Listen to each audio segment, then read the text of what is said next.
Today is Wednesday, June 9th, 2021. Coming up on Roland Martin Unfiltered, one of the biggest critics of Senator Joe Manchin has been New York Congressman Mondaire Jones. He joins us to break down why Manchin is absolutely clueless and is lying about the voter bills that Democrats want to pass in the United States Senate. Mitch McConnell, the Grim Reaper, says he opposes the John Lewis Voting Rights Act. Yeah, no shock. Florida Congresswoman Val Demings has officially declared her candidacy for the United States Senate in Florida. In Atlanta, former Mayor Kasim has filed the necessary paperwork to run for mayor again. Also, we'll break down the difference between HR1, the For the People Act, and HR4, the Voting Rights Act. Folks, also, Georgia's black pastors will head to D.C. next week to persuade senators to support the John Lewis Voting Rights Act. And Stacey Abrams' group Fair Fight Action is launching Hot Call Summer to mobilize young voters around the For the People Act. And anti-racism activist Tim Wise will join us to talk about white fear at Fox News. Oh my goodness, y'all, they are so scared of black folks. Plus, in Tech Talk, you'll meet a former rapper who developed an app called Healthy Hip Hop. It's time to bring the funk. I'm Roland Martin Unfiltered. Let's go. He's got it. Whatever the miss, he's on it. Whatever it is, he's got the scoop, the fact, the find. And when it breaks, he's right on time. And it's rolling. Best believe he's knowing. Putting it down from sports to news to politics. With entertainment just for kicks, he's rolling. It's on go, y'all. It's Roland Martin, yeah. Rolling with Roland now. He's funk, he's fresh, he's real, the best, you know he's Roland Martin now.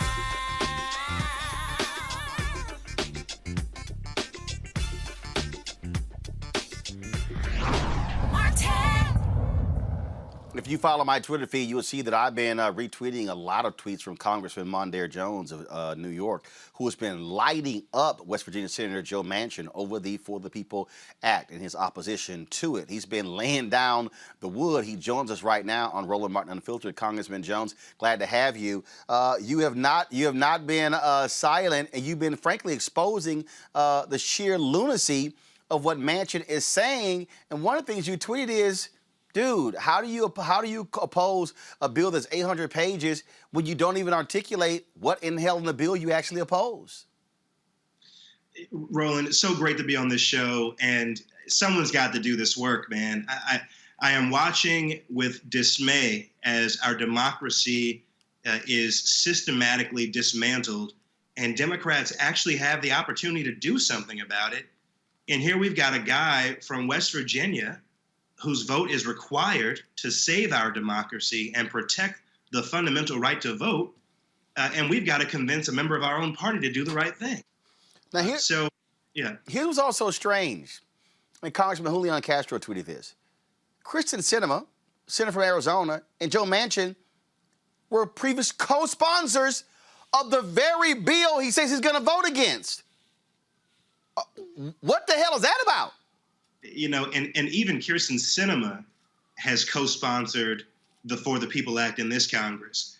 And so, you know, I guess it's not surprising then that in Joe Manchin's op-ed last Sunday, he did not take issue with any specific provision of the For the People Act. Instead, what he said was it's not bipartisan.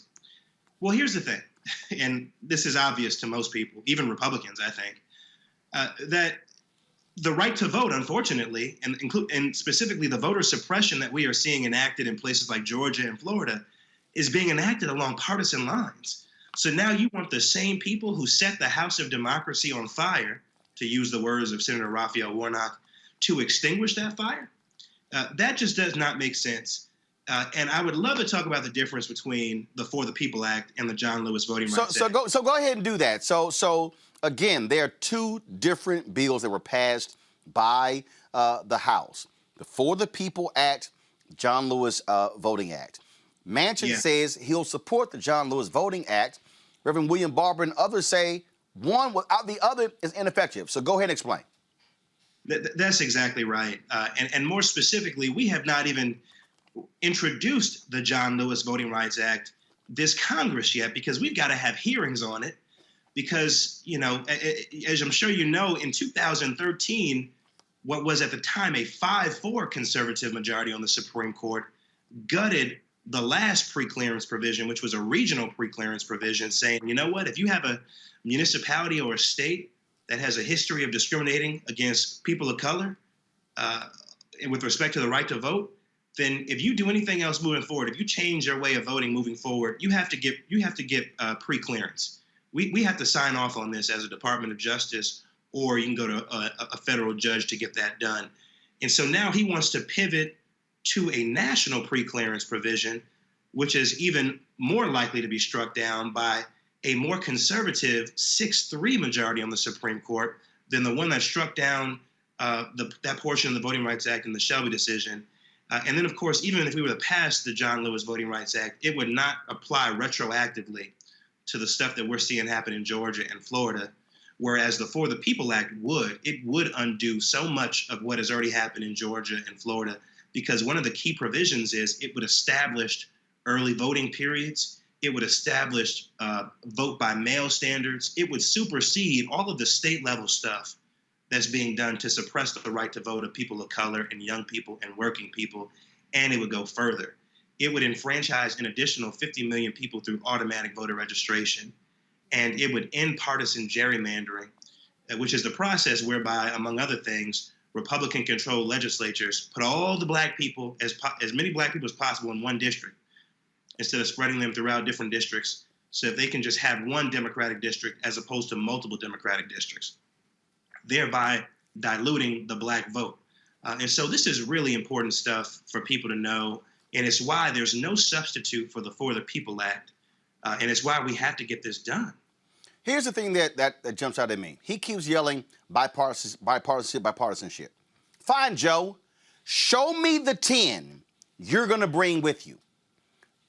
I keep saying, every time he runs his mouth, he should be challenged. Show me the 10. Who are they? Where are they?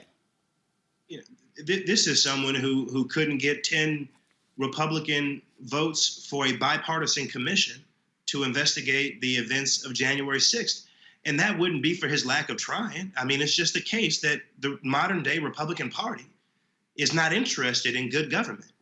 What has happened is we've the American people have elected Republican senators who are against the government and want to dismantle the government. So it's just not good. It's not a good set of facts or preconditions for people who actually want to help the American people, right? I mean, not a single Republican, as you'll recall, voted for the American Rescue Plan, despite the fact that 80% of the people in this country, a bipartisan number of folks, supported the American Rescue Plan. So we've got to act like we actually have control of government, which we do, and do the right thing and not wait for people who are not interested in giving President Biden any kind of victory, or doing anything that would be perceived by the former president, President Donald Trump, as some kind of slight. So what do we do? If Manchin doesn't support it, Democrats have 50 votes. I don't know a single Republican. He's not going to break the filibuster. And so if he's not going to break the filibuster, Sinema's not going to break the filibuster, we're stuck. Yeah. I've got to believe that Joe Manchin does not want his legacy to be that of the senator who stood in the way of American democracy, to be that of the senator who blocked voting rights at a key moment in our nation's history. And the reason this moment is so key, Roland, is because we're going into a redistricting year where congressional maps are going to be drawn that will impact literally the next decade, right? And these folks are setting themselves up not to certify the presidential election that happens in November 2024, just like they tried to not certify the presidential election from last November, just hours after we nearly died at the Capitol based on that big lie that they were pushing about mass voter fraud. I grew up in the NAACP. I'm a movement guy. I think we've got to keep organizing. I think perhaps as important as anything else, certainly as important as anything else, in fact, if not more so, the President of the United States has to rise to the occasion. I love the idea of passing a major multi-trillion-dollar infrastructure bill. We sure have to do that. But more important than anything right now, especially now that we're on the cusp of crushing the COVID-19 virus, is to secure the right to vote in this country. If for no other reason, this president's agenda depends on it. And so he has to use his bully pulpit. He has to use the stature of his office. he has to use all of the resources available to him to negotiate a deal with a member of his own party to vote for the People Act, because nothing else matters in this moment. And again, we've only got a few months left because states are going to start drawing these congressional maps, and it is going to be a bloodbath for people who care about our democracy and who care about good governance. We will not only lose majorities in the House and the Senate, which means people like Raphael Warnock are unlikely to get reelected, but you're going to have people with control of government who don't care about the truth. Well, the thing I said is this here. Manchin got a little hissy fit when Vice President Kamala Harris was doing interviews in West Virginia. My whole deal is target him. Go after him hard. In fact, I say send her down to Harper's Ferry, and give a speech touting John Brown and the importance of voting rights. I say President Biden go to West Virginia yourself and give a speech. I mean, it has to be in your face, because otherwise, and Manchin also lied. He lied when he said he's voting on behalf of the will of his people. That's an absolute lie. Reverend William Barber tweeted this out earlier today, where he talked about in this what it is. This was a graphic that he posted from the Rachel Maddow show that showed 79% of likely voters in West Virginia support the For the People Act. 79%. So I'm sorry. Who is he talking about when he says he's doing this for the people of West Virginia? You're absolutely right, Roland. And I've seen that data, and I think it was a poll that was commissioned by a group called End Citizens United, which is a good governance group. This is nonsense, this idea that somehow the people of West Virginia are not in support of this. In fact, the bill is so popular that the Koch brothers and their allies were at a conference, and they were secretly recorded, I suppose, and that was published, talking about how the polls show that the bill is so popular, it's really difficult to tank it. Well, I guess now those folks have gotten a hold of Senator Manchin. But we have to continue to persuade him to listen to, well, facts and his better angels. Because I've got to believe that a guy who admires Robert Byrd, he has said that man is his hero, will want to get the full lesson of Robert Byrd, right? Someone who was an avid segregationist and a Klans member who went on to learn the error of his ways and to be an ally to President Biden later in his life, right? I mean, we remember famously him crying on the floor of the Senate, over his, terrible past that he tried to spend the rest of his life making up for. I want Senator Manchin to learn that lesson too, as he reveres Robert Byrd. Well, I also want Manchin, and I'll say this about all these Democrats and Republicans, who, when Congressman John Lewis was alive, they would go down to Selma and they would tout how amazing John Lewis was. Well, if you are unwilling to stand for the very thing that Congressman John Lewis believed in, then you're a lying hypocrite. I think you're absolutely right. And it's why I've just got to believe that this is not what he wants his legacy to be. I'm so tired of black folks and young people and working people being taken for granted by some people in the Democratic Party. They get elected on our backs and then just completely forget about the policies that would actually improve our lives and allow us to live in dignity. I don't have the luxury of conditioning filibuster reform or anything else on so-called bipartisanship. Okay, as a black man in America, for example, my life is directly impacted by police violence, right? And so on and so forth. We can say that about the Equality Act as well. And so it's just crazy to me that people are forgetting the real life implications of not passing the legislation that House Democrats, who have been doing the lion's share of the work in this country to help improve people's lives, have been passing at a breakneck speed. This is a Senate problem, and it is a White House problem, and we need the White House to finally rise to the occasion and do right by the American people. And not just say at a speech in Tulsa, 2 senators, no, name them. That's what has to happen, all right? Congressman Mondaire Jones, we certainly appreciate it. Thank you so very much. Thank you. Take care. All right, I want to bring in a couple of my panelists right now. We're joined by Scott Bolden, former head of the National Bar Association Political Action Committee. We also have lawyer, crisis manager Monique Presley. Will be joined later by Robert Patillo. Robert, who is hanging out right now on Black News Channel. Robert, come over here where people are actually watching the news. All right, y'all, let's go right to it. Scott Bolden, I want to start with you. First and foremost, the pressure, putting the pressure on, putting the pressure on Manchin. Look, he doesn't like national pressure, but this is where, to me, you got to put pressure on him from people who are from his state.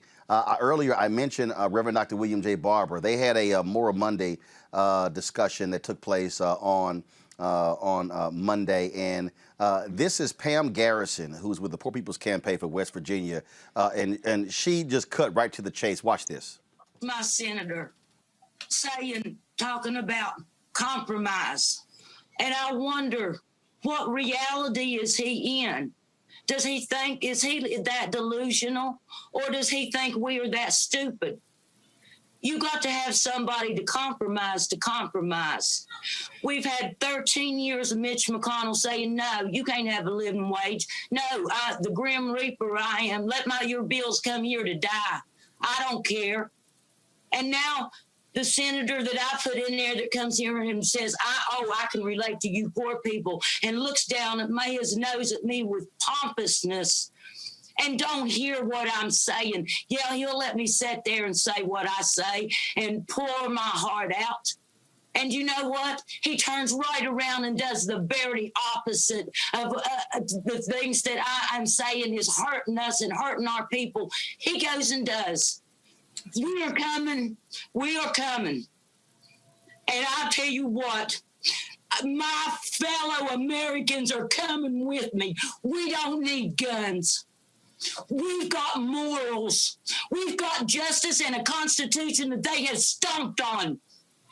And this is my constitution and my country I'm fighting for. And I want everyone, the news media, every one of my West Virginians, every one of my Americans to know we are in this together, and we're not taking no for an answer, and we're not listening to the lies, the conspiracy theories, and the just downright immoralities anymore. I've got the Lord, and I've got reverence. I've got my people behind me. And we are coming. Poor People's Campaign, we're not political. We're not about different parties, but we are about policies that lift us up and that helps everybody. And how can somebody have that much power in their hands and not use it for good? We can do better. We deserve better. Scott? Yeah, she dropped the mic on that one. But you know, Roland, everything that your prior guestman there said, the Poor People's Campaign representative, that all makes sense. But when you're that illogical like Senator Manchin is, and as a lawyer, I start to think, okay, this is so illogical that this is all lies. This can't be real. I often think, well, what am I missing? Right? What's really going on here? Because we can talk to ad nauseum about how bad it is, but is there something that we're missing? Right? So, for example, Manchin says the White House and Biden has never called him, never put any pressure on him. Why is that? We need this now more than ever. So why is Biden and the White House, if that's true, not going all out and putting pressure on Manchin now versus later?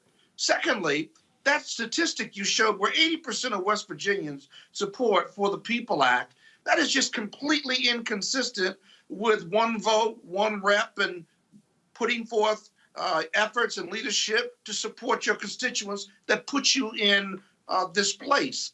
And so either we're missing something or we need to really go after Biden for not putting pressure on Manchin and the other senator, or we need to figure out what we're missing and what they're up to, whether he's being paid or whether he is privately or substantively really a Republican in Democratic clothing. That's all that's left. Those are the questions, and we need the answers. Well, Monique, the White House doesn't necessarily want to do that because they know they have a tenuous situation, 50-50.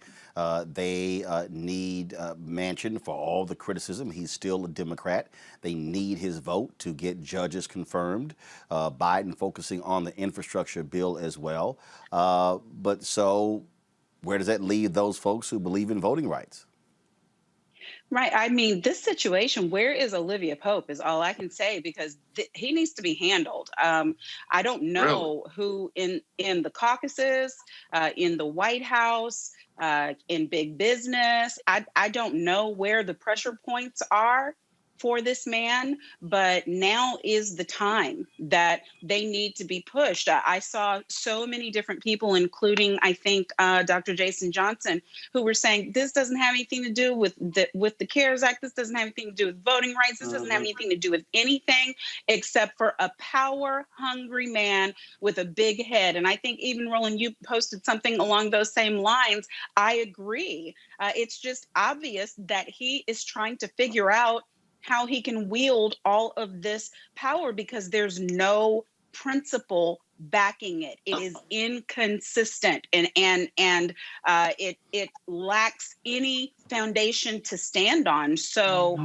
it's unfortunate, but the Democrats will be blamed for this, and this is governance. Unfortunately, it comes down to, at some points, being so tenuous that we've got one power-hungry, crazy person. I mean, we spent 4 years of an entire presidency dealing with one power-hungry, crazy person, and now we're back at that point again. Voting matters, y'all, and this is where we are until we can get a larger majority. So we've got to do whatever can be done, and I'm open to getting in and trying to help where I can, but this really is like the backroom dealing kind of help that's required here right now. One of the things that we are seeing here, Robert, is that folks understand in terms of what has to happen. They understand pressure has to be brought to bear. On Monday, the Poor People's Campaign, they're going to be having an actual protest there in West Virginia.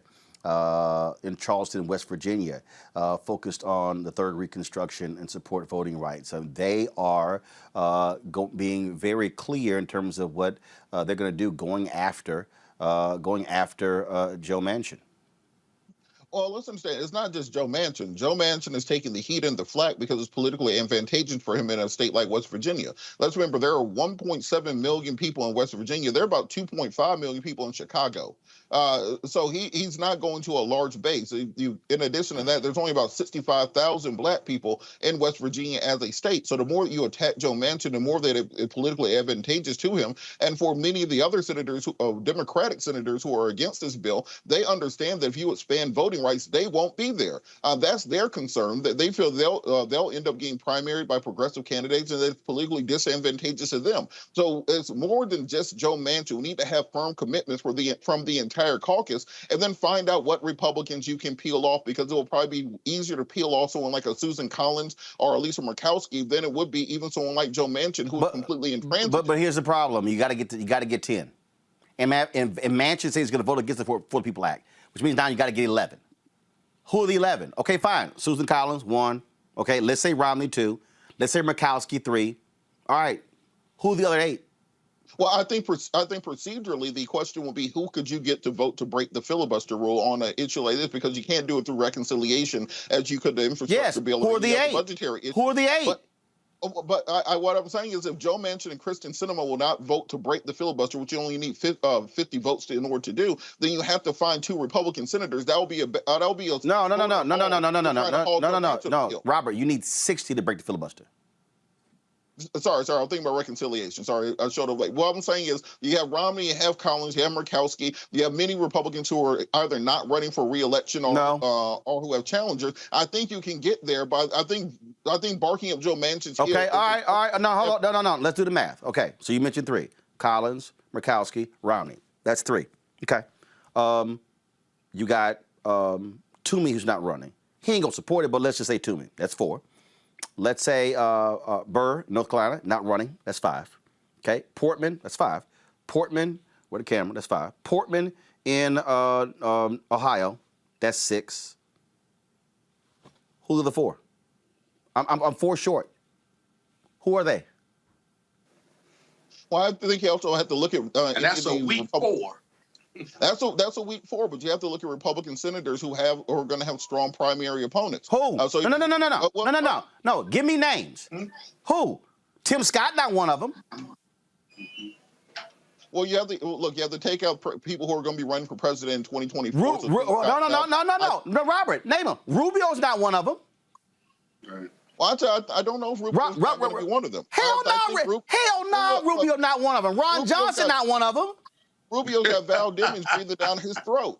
So the issue you're going to run into is that you're going to have to find the math, and you're going to have the political will to find the math. The math don't exist. The math don't exist. Well, if the math doesn't exist, what are we talking about? What are we That's doing the point. Infrastructure. That's the damn point.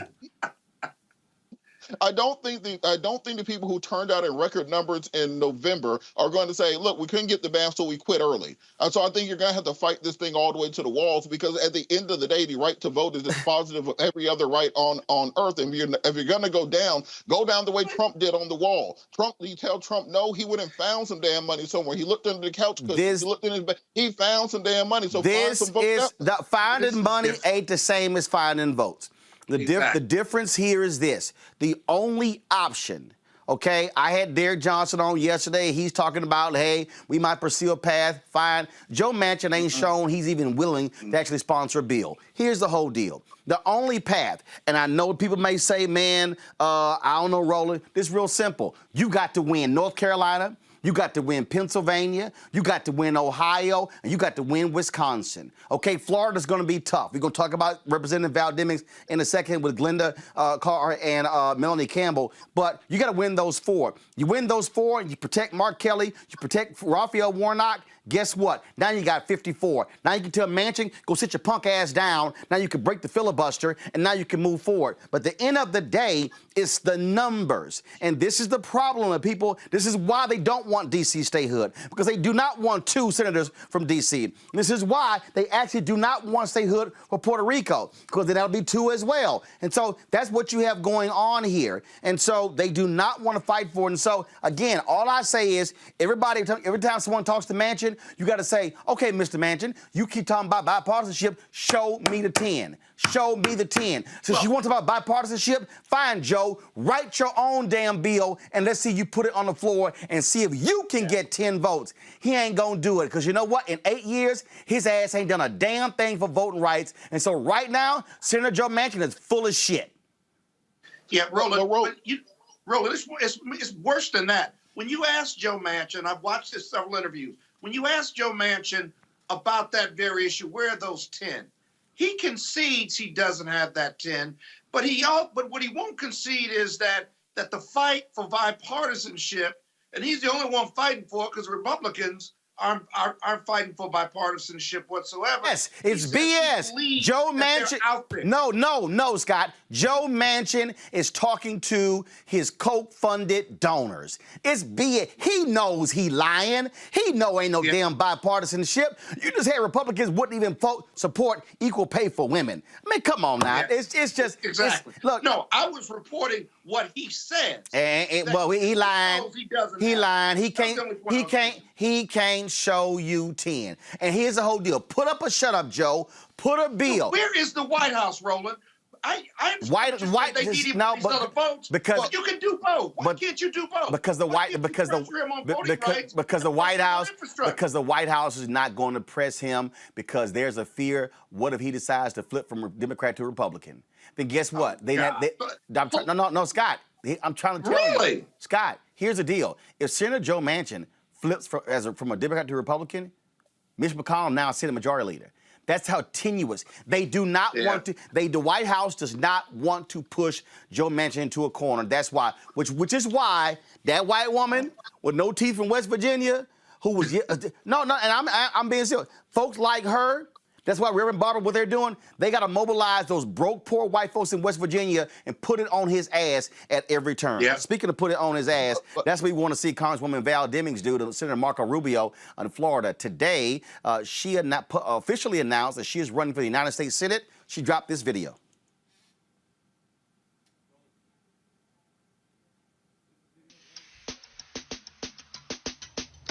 People ask me, Val, where do you get your tireless faith that things can always get better? I got it here in Jacksonville, Florida. When you grow up in the South, poor, black, and female, you have to have faith in progress and opportunity. My father was a janitor, and my mother was a maid. She said, Val, never grow tired of doing good. Never tire. Work hard, not just for yourself, but for others. So I went to Orlando to serve as a police officer. Met my husband and #1 partner in crime fighting, Sheriff Jerry Demings. I ended up serving 27 years. I just never got tired of it. Eventually, this working mom worked her way up to chief of police. Orlando's violent crime this year is down. Murders, robberies, aggravated assaults, total violent crime, all lower than a year ago. Under her leadership, there has been the most dramatic decrease in violent crime in the city's history. They said we never lower crime, but I said never tire. And after all that, I still wasn't tired. So I ran for Congress and got back to work. Congresswoman Val Demings, member of the House Homeland Security, Judiciary, and Intelligence Committees. I've never tired of representing Florida, not for one single moment. Val Demings is someone who has taken the oath of office not just in Congress, but to protect and serve. And along the way, we brought law and order to a lawless president. He is an habitual offender committing crimes in progress. Unlike some in Washington, I never tire of standing up for what I believe is right, because no one is above the law. But it turns out there are some in Washington who prefer the same old tired ways of doing business. Too tired to fight the efforts to suppress the people's vote. They fall back to tired talking points and backward solutions. He knows exactly there it is, what the memorized 25-second speech. Well, that's what Washington, D.C. does. My mother told me when someone gives you the opportunity to do something big, do not disappoint them. I'm running for the United States Senate because of 2 simple words. Never tire.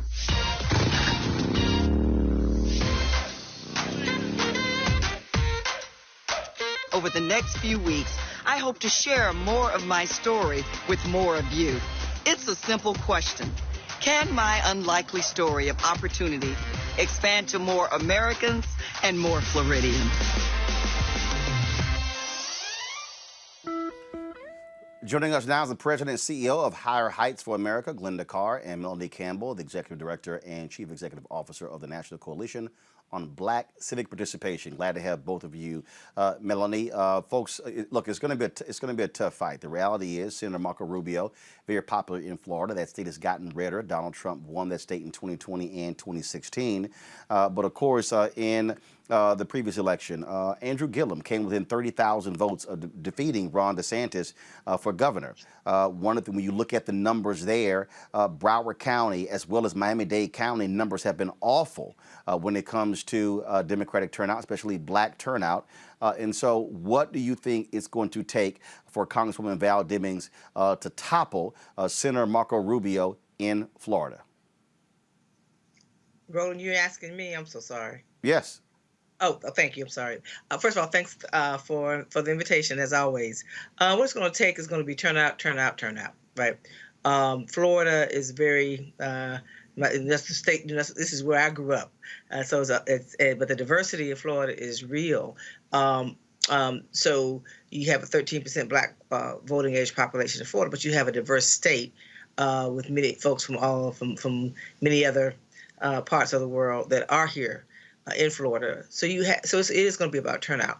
And I think that, and this is just my analysis, and I'm not endorsing anybody because I'm a 501c3, so I'll say that up front. But the reality is that I think she has a fighting chance of winning, but it will be truly about turnout. You talked about those numbers, and we're seeing in the 2020, this particular year, turnout being lower in even some of the municipal races. So it's going to be a tough fight, but I think she has a good chance. And you think about the even though we haven't think about what has happened with the Amendment 4, you have a lot more people on the books, maybe not all because of the Republicans pushing back on it, but you do have a lot of room for new voters in the state, as well as and of course I would be remiss in not saying what the role Black women can play in helping her have a fighting chance. But I think she really does. What I'm hearing, I'm actually in Florida, been in Florida back and forth for the last month or so. So there is a buzz on the ground in the places that I've been in about her candidacy. Glenda, in that Andrew Gillum race, exit polls showed 18% of Black women voting for DeSantis. Some say that was all tied to the opportunity scholarships there. When we look at that state as well, Democrats have done horrible with Latino turnout. In the last election, the Venezuelan vote, the Cuban vote went strong for Donald Trump. And so it's going to take also putting together a real coalition there of Democrats in Florida. That state has been in disarray, the Democratic Party. And so with Congresswoman Val Demings, not only is she going to have to put together a strong campaign, she really has to lead the effort to repair the party in that state because of the problems that they've had over the past several election cycles. I agree. But one thing that is in her advantage is her official, as you know, people have, most people think that she had already announced, right? So she is officially announced today. And this is she has a long runway, not the longest runway, to be able to build the momentum in a sustainable campaign. And what that building blocks to a winning campaign starts in Florida. And so she certainly had, we are proud to have endorsed her on day one, Higher Heights, our political action committee, Higher Heights for America political action committee. And so in the state, she will need to get around and build a coalition of voters. And at the base of that coalition are Black women. And so we've seen over the last election cycle that Black women on the ballot, and particularly Black women at federal elections and national elections, will build not only the enthusiasm of Black women to prepare to vote, but to actually build the enthusiasm of Black women to organize their networks to the polls. And then she builds from that building blocks to build a diverse coalition of voters across the state. And then finally, it is also her ability to build the national momentum. We have seen that when you have a candidate that excites America, this is going to be one of the most expensive elections that we will see. We say that every year until we spend more money. And so she's going to need to raise $100 million. And that money, I think, can be excited by donors across this country. But frankly, going back to the work that we do at Higher Heights, is that we want to galvanize Black women to rally around her. And so she has affiliations, using the building blocks and the lessons learned from Kamala Harris. She's a member of a Black sorority, Melanie sorority, Delta Sigma Theta. And is a member of, she's an active member of her church, an active member of a variety of local and national organizations that don't endorse, but these are powerful individual members that they will see themselves in her candidacy and want to support her and volunteer for her and send those $2, $3, $4. And we're, a year out. So when you start talking about sending, grassroots dollars on a monthly basis, it's going to build the excitement and momentum, not only in the state, but also nationally. Something tells me, Melanie, you and your Deltas, yes, the Deltas cannot as an organization endorse, but individuals can work on campaigns. You said it's going to be ground game, grounding. Look, you can raise all the money you want to, but you got to be able to turn folks out. And so having that long runway Glenda spoke about is going to allow her to build the ground apparatus needed to jack those numbers up. When I looked at the analysis of the Gillum campaign, if you look at the top 15 voting counties in Florida, it took you till the 11th or 12th one before it was blue. And so you had Republican counties turning out 65 to 75 or percent higher in terms of total turnout. And so she's going to have to cut into that, but also really get those blue counties to jack those numbers up. Ron, the other thing that people don't know about Florida is it's getting younger. People, you hear Florida is the retirement state. First of all, it's getting too expensive for that to be the case if they don't change things around.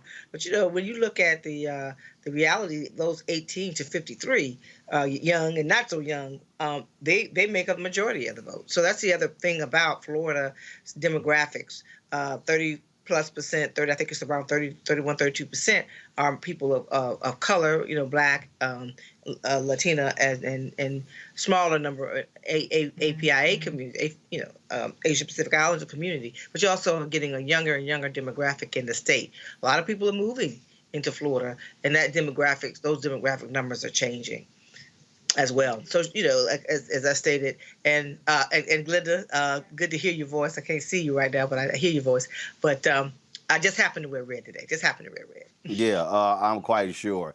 Glenda, when we talk about, again, her candidacy, this is one of those things where on the Democratic side, they probably will say, if you're trying to run against her, we need all y'all to get the hell out of the way so she can focus money and resources on the general election, because Florida also is a weird state in terms of how they have their primaries. Their primaries are like in August, and then you have the general election in November.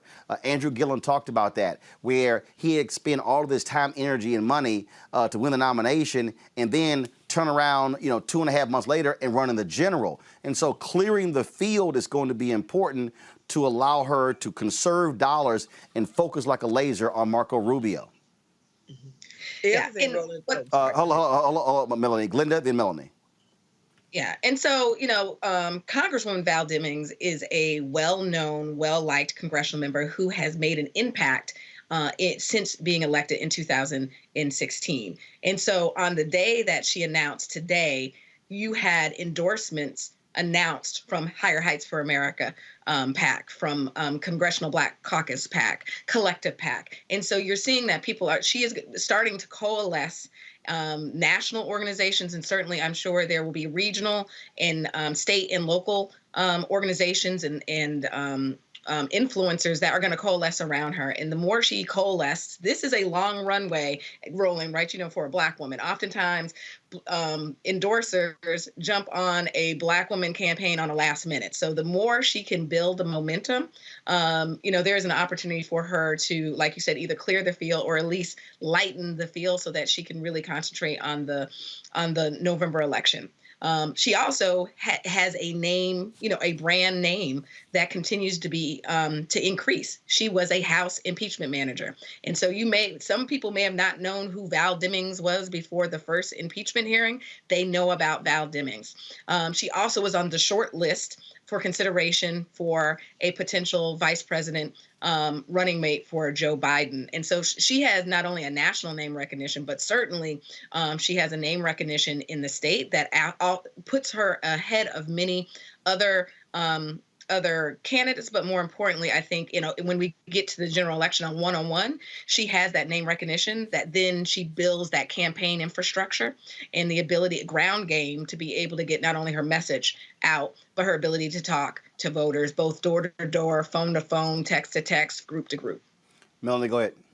The only other thing I say is, and there's a governor's race next year, so it's going to be high turnout, and there are also a lot of voting rights challenges in this state as well, with the current governor and legislature trying to do what a lot of other Republicans are doing, and it's just fact, and that is to suppress the Black vote and young people's vote. So there are some headwinds that she'll have to face as well. But also, I think it's going to be a very high turnout election because it's also a governor's race. All right. Linda Carr, Melanie Campbell, we certainly appreciate it. Thanks a lot. Thank you. Thank you, Roland. All right, let's go back to our panel. Scott Bolden, Monique Presley, and Robert Patillo. I'll start with you. Monique. This is going to be, again, a very, very tough race. Senator Marco Rubio is extremely popular in the state of Florida. And, of course, already raising money. It's going to be a ton of money raised. I dare say I wouldn't be shocked to see Congresswoman Demings rake in the kind of money that went towards Beto O'Rourke or even Jamie Harrison in his race. But it's going to be, as Melanie pointed, it's going to be turnout. And this is where, look, you can raise all the money you want to, all the endorsements, but you don't win unless you have more votes than the other person, which means how do you get in those blue counties the turnout going from 57 and 59 to 68 to 72 to 75 or even 80? What is she going to have to say to black voters in Florida, to black men in particular, to say in those Haitian voters in Florida as well? I mean, you know, in order for her to win, she's got to have a massive black turnout and also being able to reach other groups. Yes, and I want to be very, very concise because I believe, obviously, that she is a qualified candidate. I am thrilled, win with Black women, that she is running. We've watched the trajectory of her career. We've watched her take on each and every challenge and just crush it. And I agree with what Glenda and Melanie said about her profile, not just local or state, but nationally. But when it comes to what she's going to say, I know she's going to say the right things because she's done the right things. She stands for the right things and she's doing the right things. What I need to happen is for folks in our position nationally to not make her work harder. Okay, so all that Kamala of the Cop stuff that we had to deal with, that smeared a presidential candidate and then made it hard for a vice presidential candidate, but she overcome it.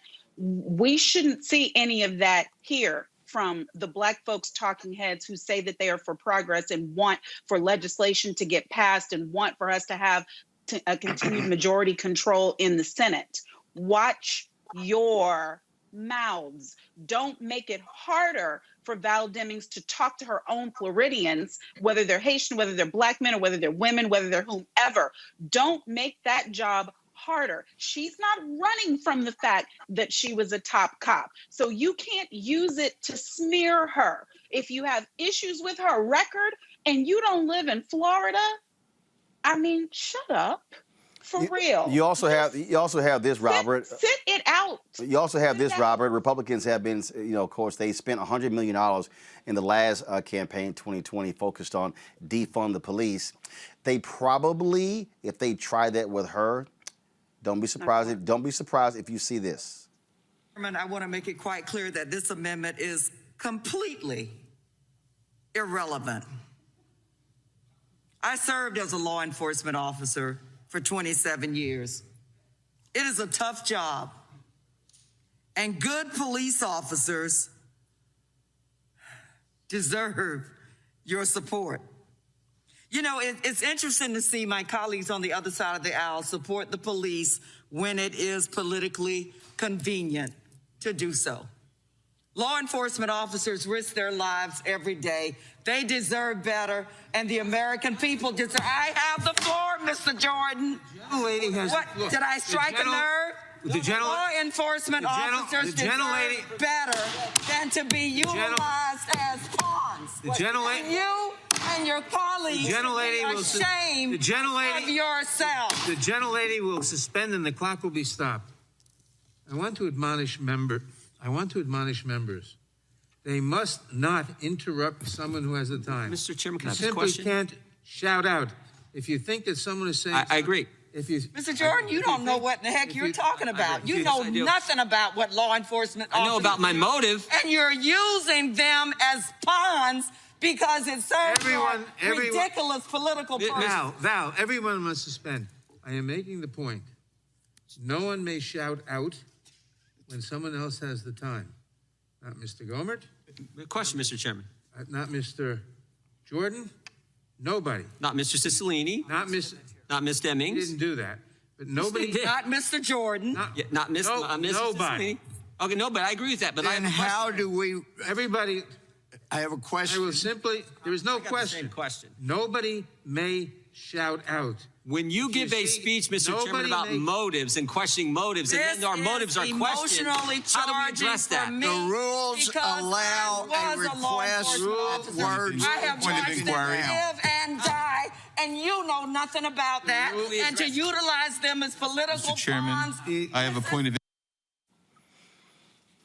Robert, they ain't gonna try that soft on law enforcement crap with her. Well, a couple of things. One, I think Jim Jordan needs to be worried about what those wrestlers in Ohio are doing and what they're doing with law enforcement there, while he's been running for that for years.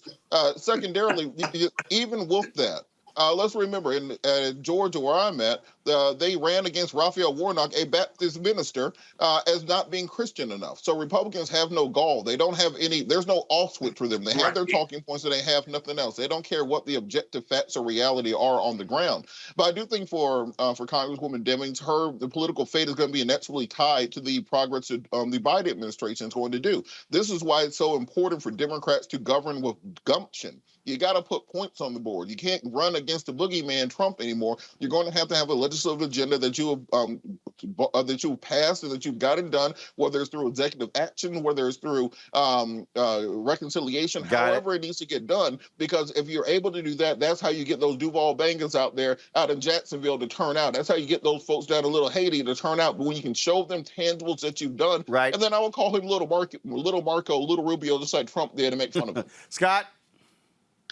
You know, I think you're right. It's going to be a tough race. They may or may not hang the whole police thing. We can't really control that. We can control our mouths, but we can't control what black men and women say in Florida. I got to tell you, you say it's tough. I just don't think Florida's winnable. And see, Mark Rubio's base of support is in Miami-Dade County. That's a big Democratic stronghold, but he pulls from that. And so you need those votes in Miami-Dade, as you know, to offset the lack of voter turnout in those other 10 to 15 counties so that you have a running lead when you go to those outlying counties, the 11 or 12 talked about. They wouldn't turn out for Andrew Gillum. I don't know what the Democrats are going to do to get them to turn out this time, but I will tell you this. You got to worry about being able to raise money because I got to tell you, with Wisconsin, North Carolina, Pennsylvania in play, the Democrats have a better chance of winning in those other jurisdictions in open Senate seats than they do in Florida. I can tell you, Scott, the DNC and the DNC donors that it's worth that fight. And that's going to be a challenge. Here's the deal. She's going to raise more money from small donors than big donors, and that's going to be the key there. Folks, hold tight. Got to go to a quick. Got to go to God. Too late. No, too late. You got to go to a quick break, folks. We come back. Ooh, crazy as white folks at Fox News. Why are they so scared of black people? Ooh, I can't wait to show you all these idiots next. We'll be joined by Tim Wise to break it down. You're watching Roland Martin Unfiltered. Racial injustice is a scourge on this nation, and the black community has felt it for generations. We have an obligation to do something about it. Whether it's canceling student debt, increasing the minimum wage, or investing in black-owned businesses, the black community deserves so much better. I'm Nina Turner, and I'm running for Congress to do something about it. White supremacy ain't just about hurting black folk. Right. We got to deal with it. It's injustice. It's wrong. I do feel like in this generation, we've got to do more around being intentional and resolving conflict. You and I haven't always agreed. Yeah. But we agree on the big piece. Yeah. Our conflict is not about destruction. Conflict's going to happen.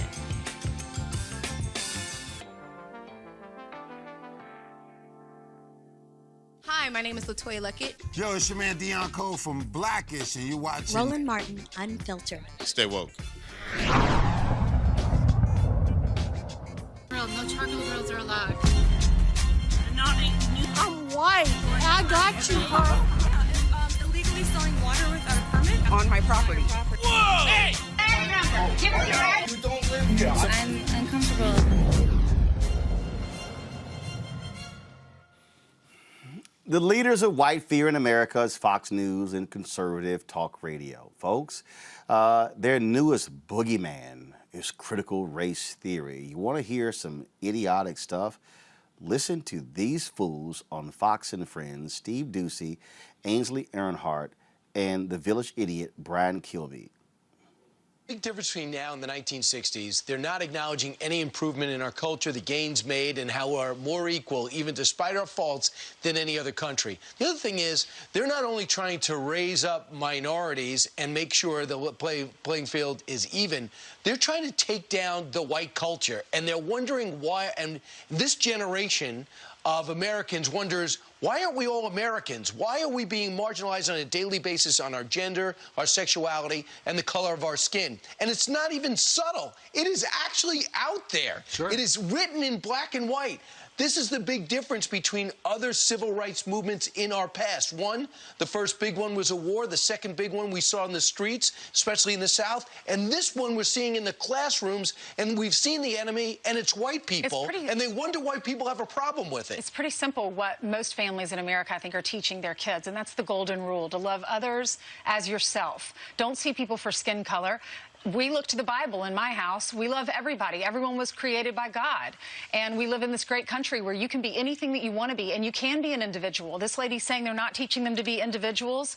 They're trying to instead lump them in as a group based on race. Sure. I want my daughter to know she can be autonomous. She can stand on her own 2 feet. She can be an individual and be exactly who she wants to be, and using the desires that God has given her to for a bright future. Well, you know, it is curious because it was just a couple of years ago where the United States of America elected an African-American as president of the United States. You know, the biggest entertainers, the biggest sports stars are African-American. Oh, he mocked critical race theory. Well, he did over on CNN, absolutely. And we played that a little while ago. Oh, you gotta love the whiny white folks over at Fox News. Tim Wise, he joins us right now. Tim does all kind of anti-racism work. Tim, you've written a book.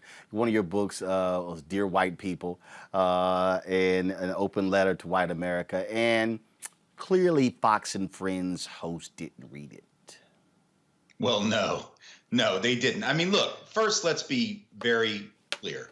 If you were to take Brian Kilmeade, hold him by his ankles over a bridge, and give him 2 or 3 minutes to actually tell you what critical race theory was, or else you were going to drop him, let's just say there'd be one less friend on Fox, right? Because he couldn't define it. And I'm not advocating the killing of Brian Kilmeade. Let's be very clear. I'm just saying none of these people who are critiquing what they call critical race theory could define it. They haven't read Derek Bell.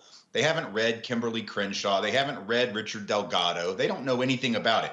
What they are using is that as a boogeyman term to refer to any discussion in school about the history of systemic racism in America and the contemporary reality of ongoing systemic racism. They simply do not want that analysis provided. They don't have a rebuttal to it other than to just say, well, there's no racism because, you know, Obama won. Listen, Benazir Bhutto was elected not once but twice in Pakistan, a woman, but I bet they wouldn't say sexism has been eradicated in Pakistan, right? The fact, and if it were up to white folks, including the ones who watch Fox and Friends, Obama wouldn't have won. White Americans, my people, I've been white a long time. I know my people well. Most white folks were happier with the thought of Sarah Palin maybe becoming president than Barack Obama. So how are you gonna hold up progress when you weren't part of it?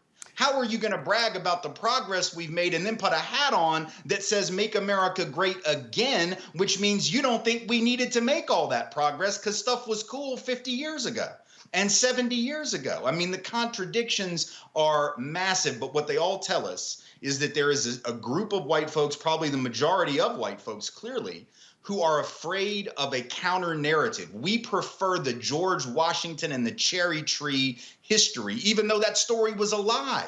George Washington didn't cut down a cherry tree and run and tell his daddy. George Washington barely knew his daddy. His daddy died when George was young. That's all a made up story. But we prefer that to the truth, which was what? George Washington was a particularly vicious enslaver of other human beings who, when they made the mistake of running away from Mount Vernon, had them tracked down on pain of death and took bounties out on them. That's who he was. Now, if you don't want me to say that because that's unpatriotic, your problem is not with political correctness, it's with historical accuracy. And white folks, for years, we've been able to ignore the truth. Now, the culture, the demographics are such that we're having to confront the things we've tried to deny. And for some folks, it's too painful to look at. Well, if it's painful to look at, imagine how much more painful it's been to live. And that's what black and brown folks have had to do. Well, and what you're dealing with here, Tim, you're dealing with, and let's just be clear, the basis of Fox News that Roger Ailes put in place was to push the racial fears of white viewers, older white viewers. Fox News has always, I love it when they love talking about the new Black Panthers. And the media, they talked about the new Black Panthers more than anybody else, and then criticize the media for covering the new Black Panthers. It was Bill O'Reilly who attacked Ludacris when he had his Pepsi deal. It's always been that. And so what you're dealing with now, what critical race theory is, and here's a photo here. Amna Nawaz of PBS covered this. This is a Loudoun County School Board meeting, and all these white folks turned out. 121 people signed up. And what was hilarious is that the superintendent said, we don't teach critical race theory in any of our schools. But these dumbasses who watch Laura Ingraham, who watch Sean Hannity, who watch Tucker Carlson, and now it's like critical race theory is now the banner, put everything that's racial in under that, critical race theory, and they have no idea what they cannot stand. And Brian Kilmeade said it. They do not like the fact that black people, Latino people, and Asian people, we now get to have an opinion about what it means to be an American. Right, and have the ability to be heard and to have that opinion represented. You know, for years, that's the thing. If you've had hegemonic dominance of the culture, pluralism feels like oppression. Right. And all it is sharing space. All it is saying, listen, we're going to have a bunch of perspectives offered that have been silenced before. That doesn't oppress you. That doesn't marginalize you. If you'd open your mind and your heart a little, it might enrich you.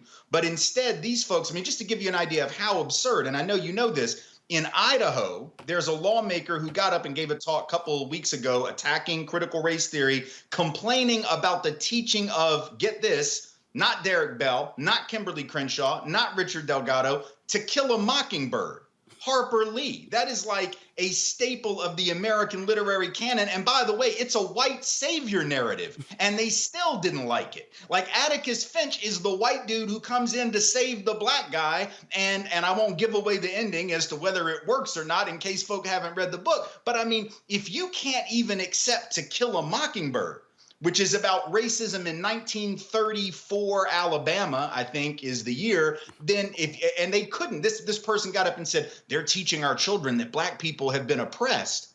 Well, if you can't even accept the idea that black people were oppressed 90 years ago in Alabama, how the hell did you get to 8th grade to the point where they asked you to even read that book? But that's where we're at, because we're so used to being able to silence black people, to silence brown folks, to not have to consider their view, or maybe just sprinkle their view a little bit, season up the dominant narrative with some views from the outside. But the fact that other folks are saying, no, we're going to actually teach our view right there in the middle. We're going to have the 1619 Project reimagine the actual founding and the origins of the country. That's not displacing the dominant narrative. It's saying you got to consider this perspective also. But if you've never had to do that, that feels like the end of the world. It is the definition of fragility. It is the definition of snowflake behavior, which I should point out are also white. And I don't think that's a coincidence. And the reason we're talking about this here, because look, our folks need to understand anything deemed racial, they're going to attack. I'm writing a book on this very thing that's going to come out next year called White Fear, the Browning of America is making white folks lose their minds. I mean, that's literally and that's what's going on here. Donald Trump His entire presidency was based upon that. He was pushing the racial buttons and all of this. And there's no coincidence. Tim, they need this to stoke white fear for next year's election. This is not by accident. They need white people to be upset and bothered. Here they come. They're marching. The migrants are coming here to kill us and take our jobs. The black people, now they're teaching our kids. No, you can't teach our kids about systemic racism and Ainsley Earnhardt, because in our house, we love the Lord and it's all about God. But Ainsley, I bet your church is damn near all white. Oh, yeah. Oh, yeah. Well, all the enslavers said they were Christians. I mean, what does that have to do with anything? You know, the golden rule has been around a really long time. I'm pretty sure that the folks that ran the plantations had heard of that one. You know, and yet oppression still was the norm. So, folks, you know, we've always said, oh, treat every, you know, the Declaration of Independence. I mean, Thomas Jefferson said all men are created equal, but he owned a couple hundred folks when he wrote that. So he clearly didn't mean it. So the question is, are we gonna just remember the fictional, hagiographic, rah-rah cheerleader version of American history? Or are we going to be honest that the country has been one foundationally built on a contradiction? The promise of democracy, but the reality of oppression.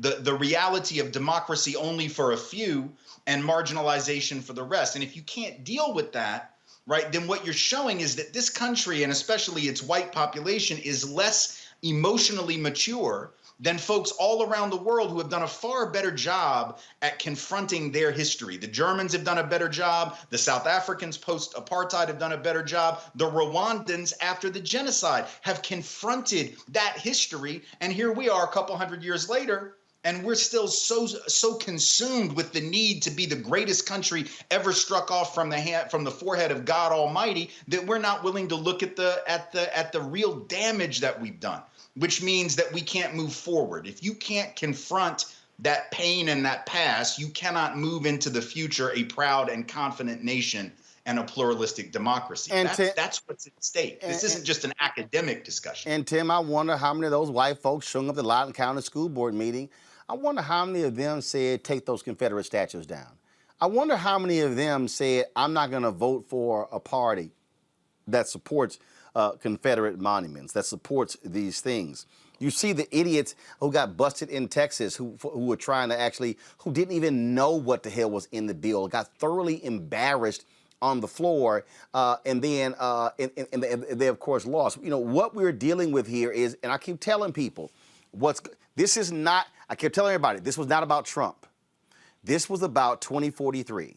This is what's going to be happening, not over the next 22 years. By the time we get 2043, we have a nation majority of people of color. This is going to be a 50, 100-year battle because white America has been defined through the prism of whiteness. They have determined the beauty standards, the historical standards. They have determined everything, and what is killing them is, damn, now more of them are on television hosting shows. More of them are in corporate America. More of them are teachers. We now have to put up with them having an opinion. Right. Well, you saw this story the other day out of Ohio, Memorial Day thing, right? Where a 77-year-old retired lieutenant colonel who's white, who just simply said, here's the history of Memorial Day. Turn his mic. Turn his mic. We are not going to hear that. He is not talking about Hudson, Ohio veterans. Turn his mic off. And he was like, it's just the actual history.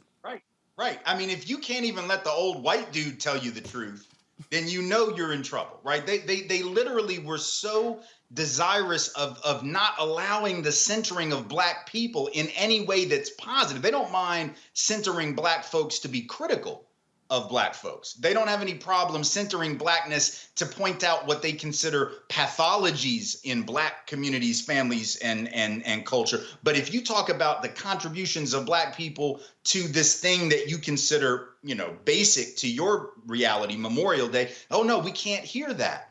So what that says is you hit it on the head, that America is a de facto white nationalist colony and always has been. And the fact that folks now are saying we have to confront and look at that is uncomfortable for them. They deny the foundations of the country, and they say that to point them out is anti-white. But what we're pointing to are the things that the founders themselves said. You know, I often point out the very first thing that Congress did after the Constitution was ratified, before they raised taxes. The first thing, number one, go ahead. The first thing they did after the Constitution was ratified, first order of business, the Naturalization Act of 1790. What was that? It said all free white persons and only free white persons could be citizens of this country. So they were basically saying the most important thing we can do, we're not even going to congratulate ourselves on the Constitution. We're not going to get the Army situation figured out, raise money for, no, we have to let you know this is a white country. They said it. That's not Derek Bell saying it. That's not Kim Crenshaw saying it. That's not Richard Delgado, and it's not you and I. That's the founders of the country, the first lawmakers that said, yes, this is white. And so if that's what your country's been for hundreds of years, and folks actually say, no, really, it was never a white nation, y'all just thought it was, and you ran it like it was, then that becomes the source of division. And so these folks can say, you're the ones creating the division by bringing this up, but the division is in the Naturalization Act of 1790. The division was in the colonial creation of the concept of whiteness, which didn't exist in Europe before quote unquote white people came here. That's something that was created here. You cannot blame the pushback for the division, because the pushback was in response to the original division. That's what white supremacy is. Tim, go to my computer, the American Legion Department of Ohio, just to show what happens when you act stupid. They've invited that retired lieutenant colonel to give the same speech next week at their Buckeye Boys State, an annual gathering that teaches young men about government. See what happens? Very few people were actually at that Hudson, Ohio Memorial Day event. These idiots are so stupid. They actually made it bigger by turning off his microphone. I got to ask you this, which is last question for you. We've had Jane Elliott on the show, and she's always great. What needs to be happening in white America? Are we seeing more Jane Elliott's, more Tim Wise's? What should be the and I got white folks who watch this show. They email me, and I appreciate it. I had a white woman who emailed me the other day. She said she's learned more about black folks and about the actual history of America watching our show than she's ever had in her life, and she thanked me for doing this show. What should be happening in white America, in white churches? What should be happening in white households, white fraternities, the discussions that should be happening? What do you want to say to them?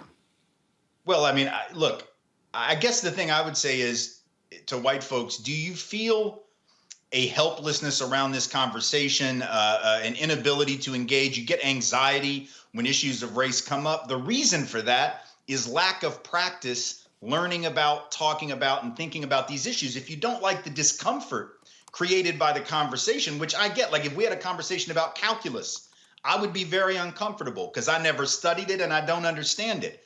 Same is true here for a lot of white folks never having to think about the issue of white supremacy as a system and its role in our own lives leaves us like the person that didn't take calculus. The problem is the only way you get better at it is to watch shows like yours, read the books that need to be read, and engage in the conversations. Challenge your family, challenge your colleagues, talk to your children. And if you're a child, talk to your parents, because sometimes the children are ahead of the parents in that regard.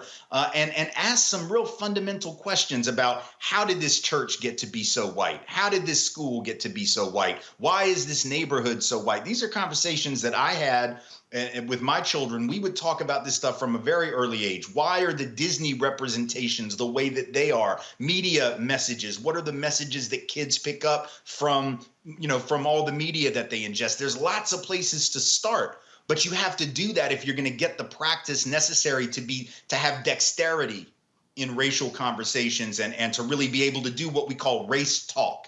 Right, which is a kind of language. Because if you understand race talk, you wouldn't get upset when folks say white supremacy as a system. You wouldn't do the Brian Kilmeade, they're trying to destroy white culture. Well, why do you identify with white supremacy? We were just talking about white supremacy. We didn't say Brian Kilmeade. We didn't say anything about you, Brian. Why are you getting defensive? Well, because you don't understand race talk.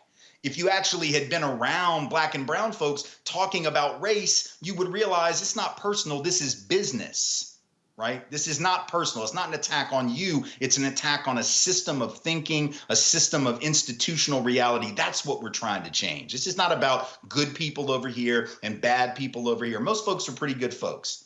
But if you're a good person caught up in a bad system, you'll recreate the damage of that bad system. And what you're saying is not just to conservatives, because there are progressives, there are liberals, there are Democrats who do the exact same thing. And they go, but no, I support the NAACP and the UNCF. No. But your whiteness also is peeking out from under the sheet too. Absolutely.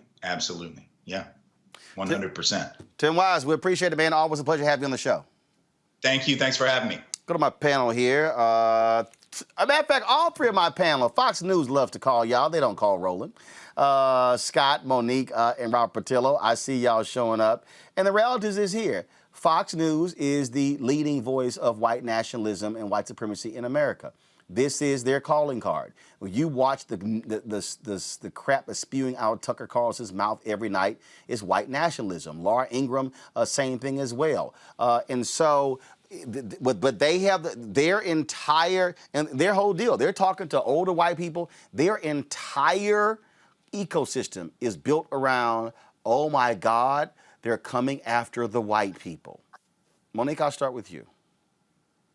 Absolutely. And the host in the clip that we watched, he was just saying what people are thinking.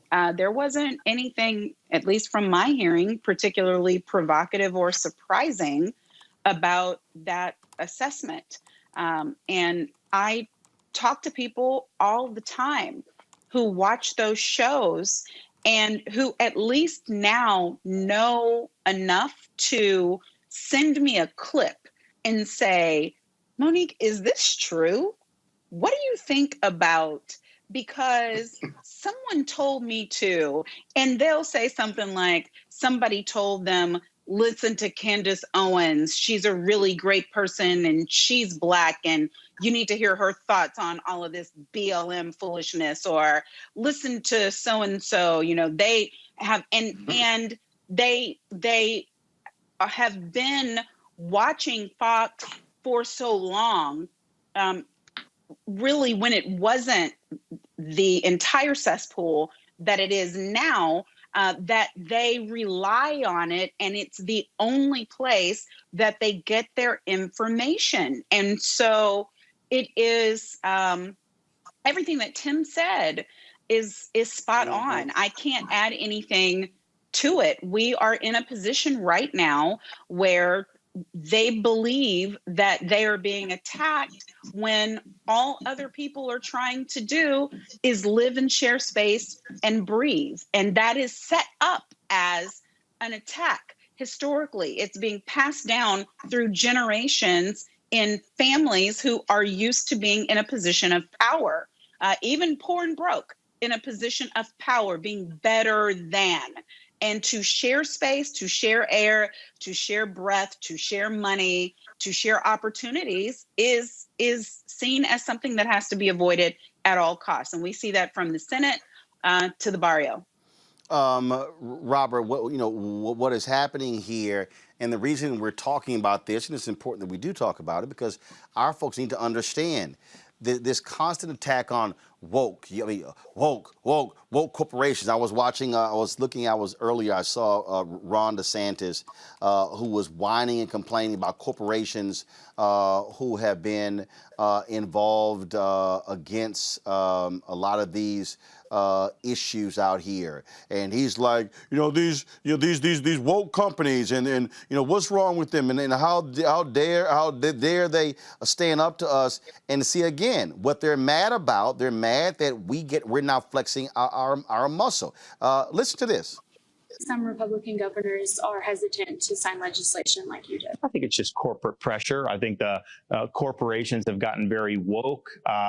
They tend to genuflect for whatever the most recent left-wing cause is because they just don't like getting the blowback. They don't want to be the subject of a social media mob or things like that. And so I think that they've taken that posture, but you can't let them, like some woke corporation, you're going to turn.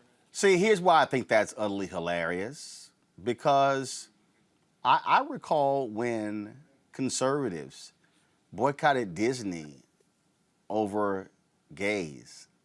I remember folks on the right boycotting the Phil Donahue show, boycotting Shirley Jesse Raphael and all these other different shows. So it's amazing. I really crack up at the folks who complain about cancel culture who were experts at cancel culture. Well, to that point, Roland, remember when they were bulldozing Two Live Crew albums and everything else, and now they're complaining about cancel culture. But look, this is a long, ongoing discussion that we've been having. 711 AD, Tariq the Moor was completing his conquest of the Visigothic empires of northern Africa, and then crossed over the Straits of Gibraltar into southern, what's now is Hispania, and conquered Cordoba and many of the other cities, and then moved on up through the Iberian Peninsula until they came into conflict with Charles the Hammer, grandfather of Charlemagne. Since then, they have hated black folks and have been afraid of black empires, the Umayyad Caliphate, conquering their cities, destroying their civilization, teaching them to read, teaching them to write, teaching them to bathe. And they've created this narrative of blackness overtaking whiteness with their advanced technology and their advanced math. And that's why they've continued to subjugate over the centuries. You can look at even the Ottomans and their conquest of Vienna going into 1592, and other times when nearly all of Europe was destroyed. And, you know, there were times where the Arab empires and Northern African empires would send boats over and enslave people in Iceland, enslave people in Northern Europe, going all the way up until the 17th and 1800s. Because of that, they've created this narrative in their mind that they have to continuously oppress and keep down black people, because the minute that they have any strength, any power, any ability, the minute they learn who they really are, then they're going to stand up and turn right back into Tariq the Moor, and we'll be right back banging on those gates of Vienna, and there will be no Charles V or no Holy League to come save them. I sent you guys a text message in the group chat because I talked about this on Fox a couple of days ago, and they get very upset at black people when they talk about who you really are, and they have no way of separating in their minds you having a conversation about what black people are and who we are and what we need, and you attacking whiteness and calling them racist. There is no middle ground for them. Either they are dominant or you are calling them a racist and you are something to be destroyed. So we have to start re-educating them from the bottom up. And the way that has to happen is we have to stand up for ourselves, speak up for ourselves, tell our true history, and not bow down and start scraping and bowing like Candace Owens and some of these others every time someone criticizes us. They adore a minstrel show that echoes what they say and attacks black people. They adore Candace Owens. They have loved a Larry Elder, a Jesse Lee Peterson. They just love a Brandon Tatum. Then, of course, now you have Leo Terrell just embarrassing himself on a nightly basis on Fox News. They love that because it's like, see, they said it, and now we can quote them. Now we can quote them and see, those are the good blacks. They're the good blacks. See, they're the we can invite them to dinner. Honey, you can marry one of them. No. Well, but look, Roland, they fit that narrative, right? They fit that narrative. But let's take it a step even deeper. That fear that you're writing about in your book, the reason, in my opinion, white people fear 2043 so much and don't want to give up anything and want to suppress the black vote is because their whole narrative and existence tells them that if we become a country of color, that black people, watch this white supremacist thought process, that if they're not in the majority, that black people are going to treat them the way they treat black people or have treated black people because that's all they know. All they know is that oppression. And last time I checked, I don't really think there are black people out here in mass who hate white people because of their color. They may not like white people because of how black people have been treated and oppressed for 400 years, but it's not rooted in the desire to fight them or to oppress them because we've been oppressed for 400 years. The reason they won't support legislation for HR1 is because they know if they support that and that gets passed, most of them believe that they will never win another federal election ever again. And the irony is that this is all about democracy, one man, one vote.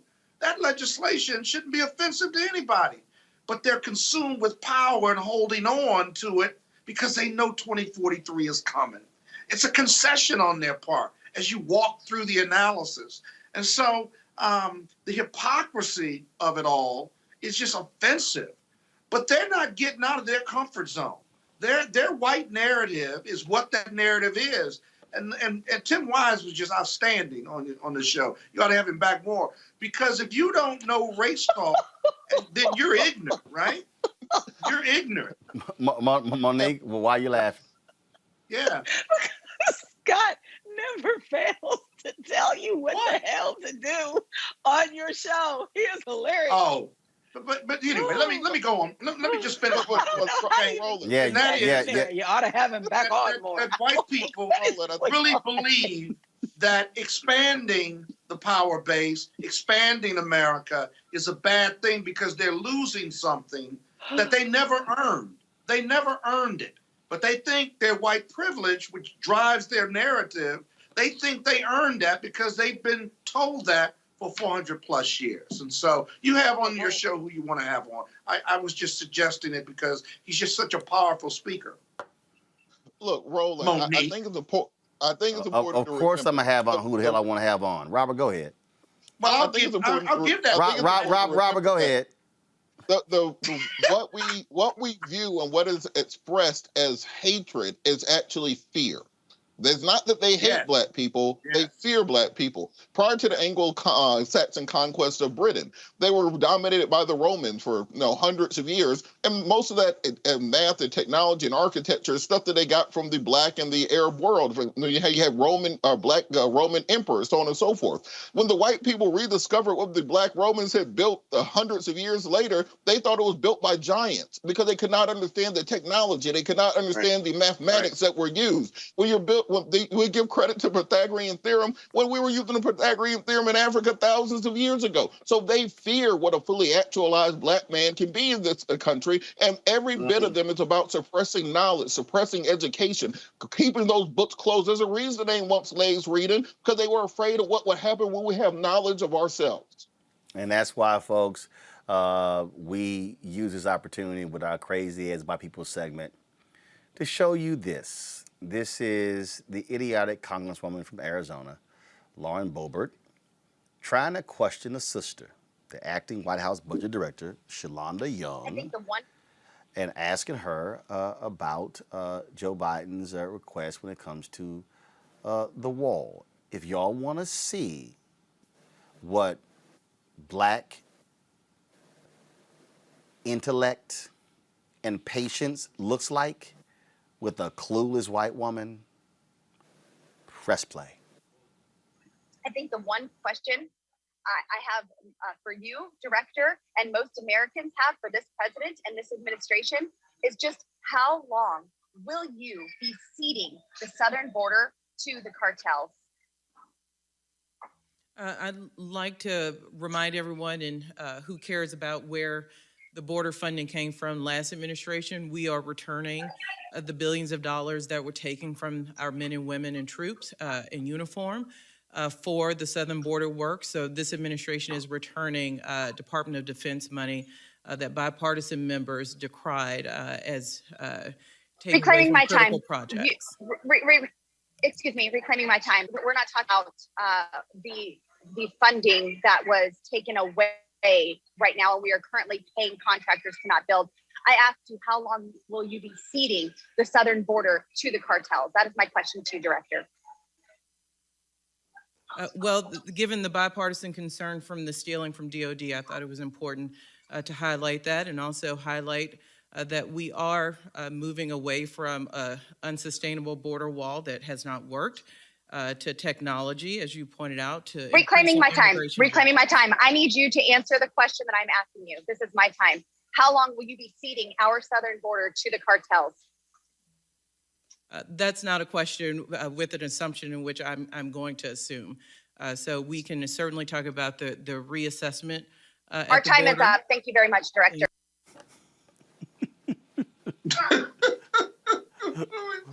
Monique Shalana was like, let me know when this child done. I'm just going to dispatch her real quick. Go on ahead.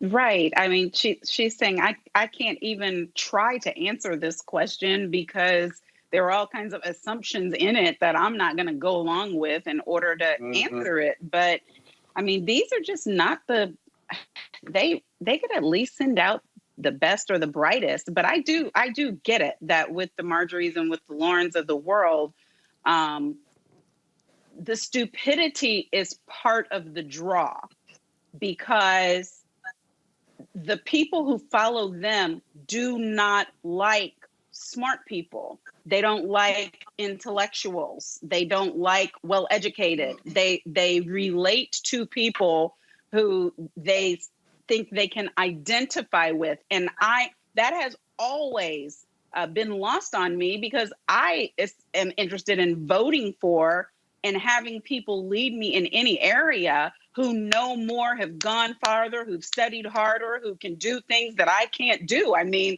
that's the whole point in leadership. But that is not what the masses who follow these people are interested in. They are interested in something that is very much like them. Yeah. And so, folks, we just need to understand what's at play, what's going on, but y'all need to understand the strategy. What we're seeing is deliberate by Fox News, OANN, Newsmax, and all the conservative talk radio. And this has been the case since Rush Limbaugh and all of them. By design, they have to stoke white fear in order to keep the racket going. That's what Ann Coulter has always done. That's what Laura Ingraham does. Megyn Kelly loves trying to run her mouth commenting on stuff. Megyn, you played the exact same game too, because you were a part of that Fox News ecosystem. That is what drives the Fox News engine. Folks, you just got to understand the game that's at play. And so we're going to go to a break. We come back. We're going to talk about Kasim Reed, who is, of course, announced who's planning to run for mayor again. Shirley Franklin, previous mayor, she ain't too keen on that idea. Also, we'll talk with our Tech Talk segment, where we talk with African Americans who are in the technology space. That's next. Roland Martin Unfiltered. Hello, I'm Nina Turner. My grandmother used to say, all you need in life are 3 bones. The wishbone to keep you dreaming, the jawbone to help you speak truth to power, and the backbone to keep you standing through it all. I'm running for Congress because you deserve a leader who will stand up fearlessly on your behalf. Together, we will deliver Medicare for all, good jobs that pay a living wage, and bold justice reform. I'm Nina Turner, and I approve this message. Before Till's murder, we saw struggle for civil rights as something grown-ups did. I feel that the generations before us have offered a lot of instruction. Organizing is really one of the only things that gives me the sanity and makes me feel purposeful. When Emmett Till was murdered, yeah, that's what attracted our attention.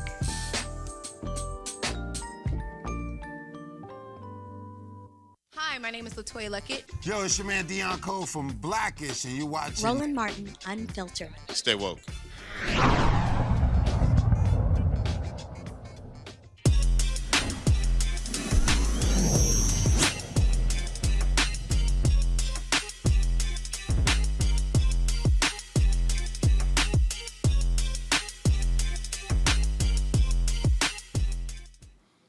All right, folks, Healthy Hip Hop is an app with a platform for kid-friendly hip-hop music production and songwriting. The music highlights concepts that will inspire children to learn healthy habits, such as learning to use the toilet, healthy dieting, and positive affirmations. The creator of the Healthy Hip Hop app is Roy Scott. He joins us right now. Roy, how you doing? I'm outstanding. Thank you so much for having me. All right, so where did the idea for the app come from? Well, it really started because I was deep in hip hop as far as being like an artist, a gangster rap artist, but then had my light bulb moment when I noticed my son, Justice, he was about 4 years old. He was repeating my music word for word. That music promoted drugs, violence, misogyny. And that was just my light bulb moment. I couldn't be this kind of influence on my son or anybody else. And that inspired Healthy Hip Hop. And we evolved and grown into a tech company. Wow, so you had that particular light bulb moment. And so when you begin to put all of these things together, I mean, obviously the lyrics was one thing, but you've looked at just multiple ways of defining health. Right. So it's really the overall health of the child. We're about the whole child development. So we know that music is very influential on kids, on people, period. It impacts mood, behavior, attitude. And so especially hip hop, it is the most consumed and most influential genre in the world right now.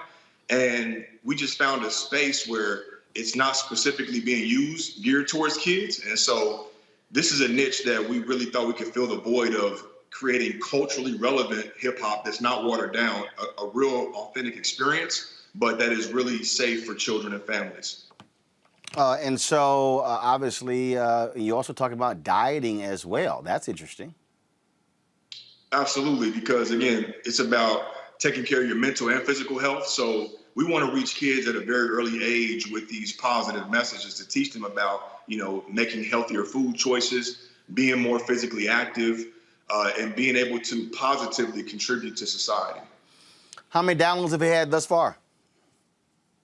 So right now, we're right over 6,000 active users on the app. We're still in what you would consider a public beta. The app is live on both iOS and Android, but still really testing it out and getting a real feel for what's getting the most engagement, doing some deep customer discovery on what parents are willing to pay for and teachers.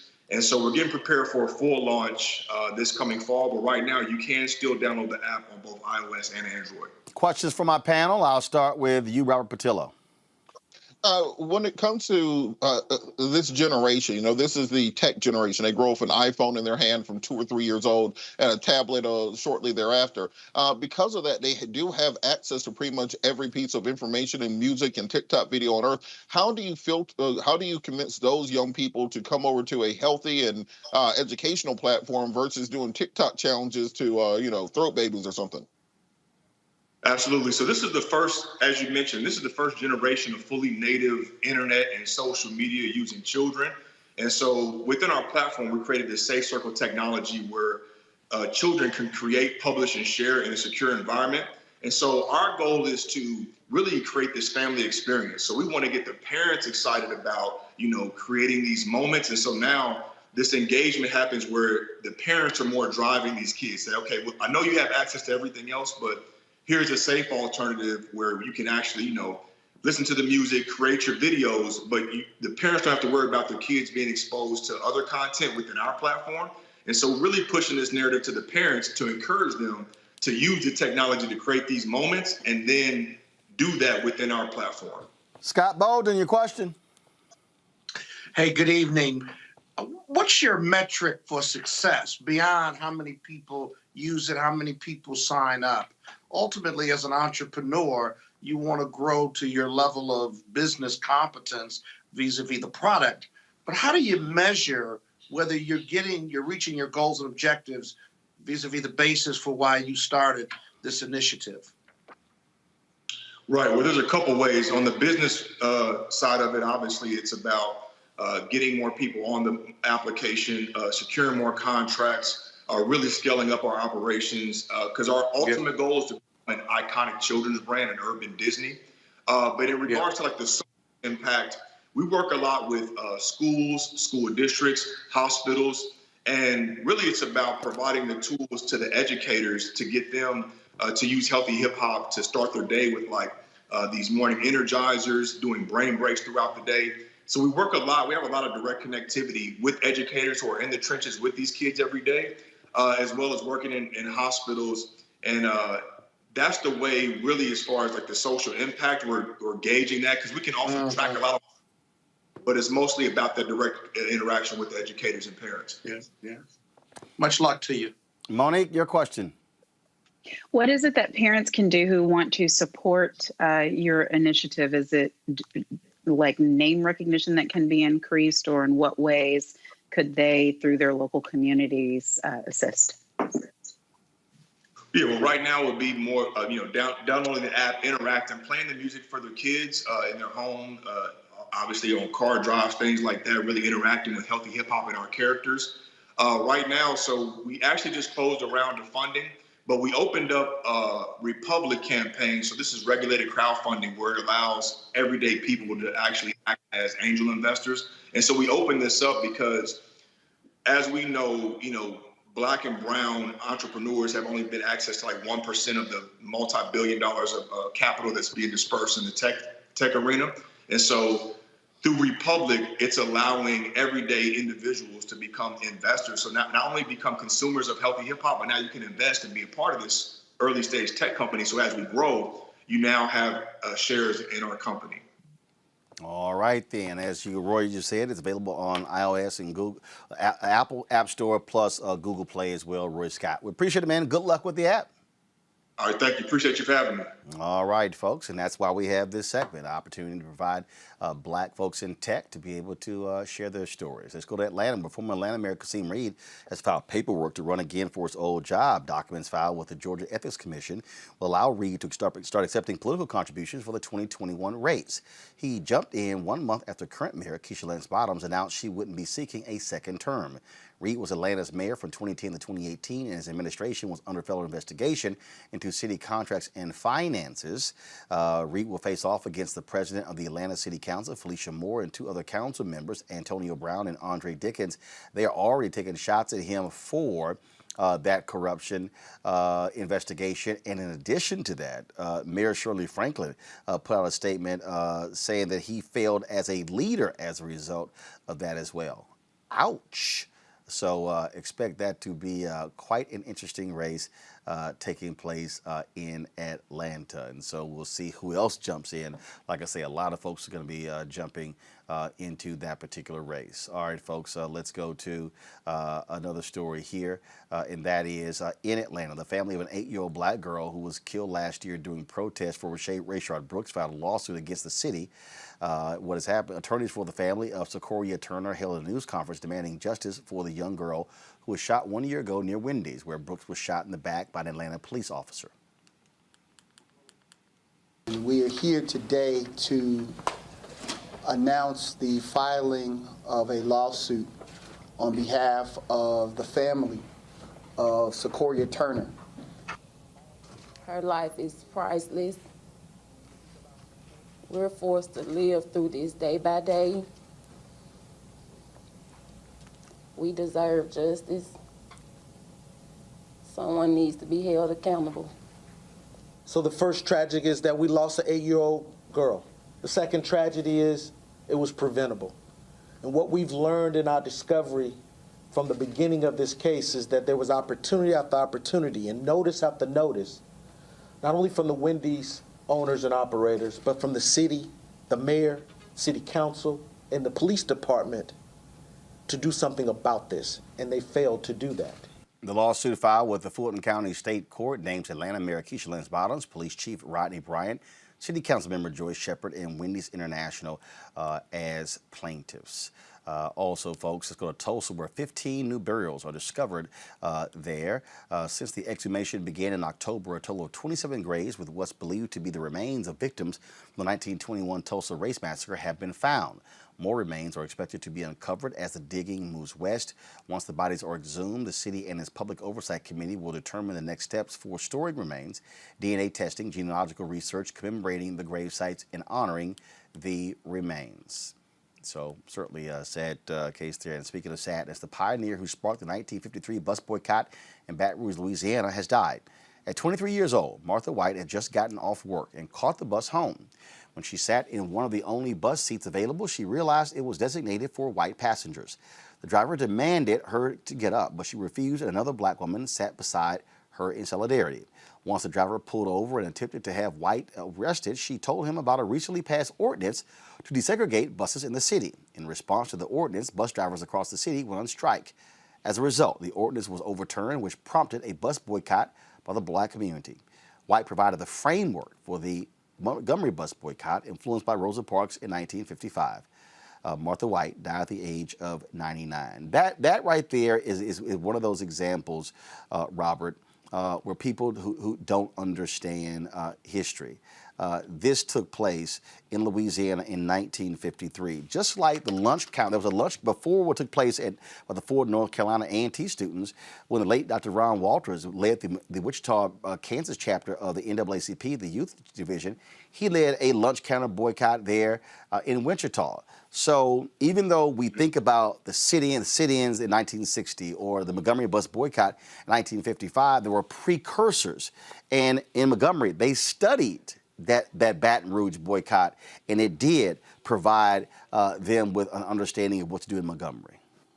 Well, you're completely right. And this is why it's so important, going back to the conversation we were having earlier about the fears of critical race theory, that we do give people a proper and actual education. The way that we teach Black history in this country, I call it the Black history fairy tale. One day, Abraham Lincoln got up, decided he wanted to end slavery. So him and Martin Luther King met with Rosa Parks. So they got on the bus and rode from Selma to Montgomery. Then they went to Washington for the I Have a Dream speech. Then by noon, Barack Obama was president and racism was over. That's the way that we teach civil rights in this country. But there are legends, there are lions, there are titans who gave everything, gave their entire lives and livelihoods to this struggle to bring us to where we are today, who are not in history books, who are not remembered. And if you think it's bad for Black folks, white people have absolutely no idea or concept what happened or how brutal things were. So it's important that we venerate these people, we tell their stories, we tell the legends, we pass down this information, because when I see Black Lives Matter in the streets and this generation of activists, I understand that when you see these shirts saying, "I am not my ancestors," the only reason you would say that is if you don't know what your ancestors did. And because we have not educated them, they do not know how to go forward, and they end up retreading much of the same territory that's been walked before instead of building upon what has been done previously. So it's important that even if you have white folks storming the school board meeting saying they don't want any education on race, we have to teach those legends and pass down that information. We are the griot. We are the ones who have to push that knowledge forward, because if we don't do it, it will die out, and these people will be forgotten, their sacrifices left behind. And I think it's vital, Monique, that we understand the Martha Whites of the world. She died at 99, and unfortunately, we lionize a few people without understanding. And I say this all the time when we have the annual event around the MLK's birthday, that the national birthday of Reverend Dr. Martin Luther King Jr., it's not about him. It's about the movement. And when he won the Nobel Peace Prize, he accepted the award on behalf of the movement, which is why he also shared the proceeds of the movement, and that did not sit well with Coretta Scott King, but that's why he did it. And so the monument, the monument to Dr. King in Washington, D.C., it's not just to him. It's really to the movement, and we should always remember the Martha Whites of the world, in addition to the Rosa Parks of the world, and of course, and Claudia Colvin as well, the young woman in Montgomery who actually took the seat before Rosa Parks did, but they determined for other reasons why they wanted to go with Rosa Parks. Mm-hmm. Absolutely. I couldn't say it any better than Robert already has, especially the part about our ancestors, and anyone who wants to say that they're better, stronger, badder, more willing to fight than our ancestors has no clue why even the ones who did not fight, who stayed in homes and in jobs so that we can do what we're doing right now. All we owe is debt. There's no room to besmirch any of those names. And so I appreciate, frankly, shows like this where people can get that education. And we find, especially among our white brothers and sisters, that sometimes it isn't nationalism or supremacy.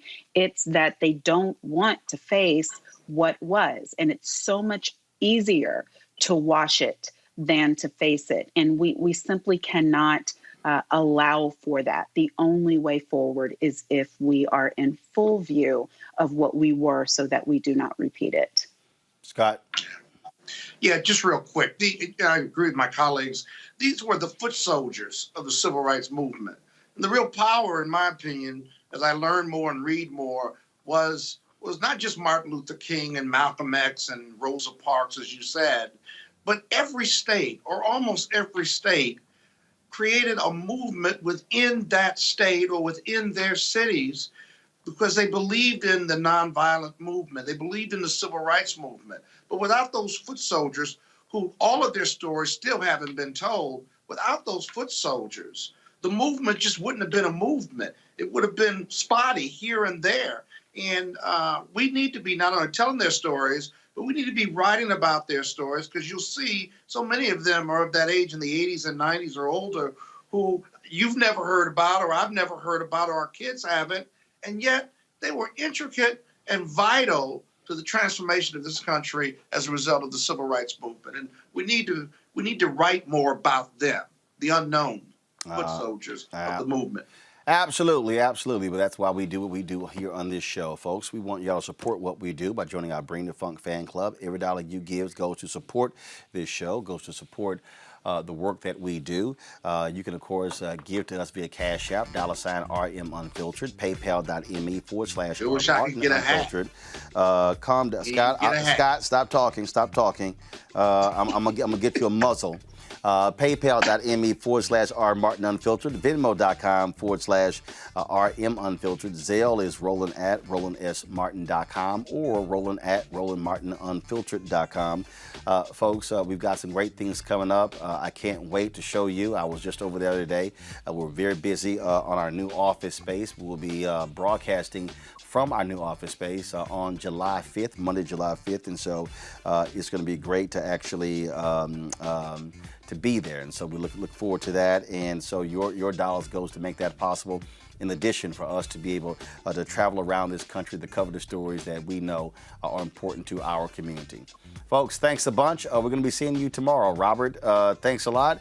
Monique, thanks a lot. And I guess, Scott, thank you very much as well. You going to thank me too? All right now, my man, my brother. Thank you, Roland. You love me. You just have a hard time showing it. I'm going to... that's what I just figured. You know what? I'm just going to rescind that. So, Monique and Robert, thank you so much for joining us today on Roland Martin Unfiltered. Folks, I'll see y'all tomorrow. Holla!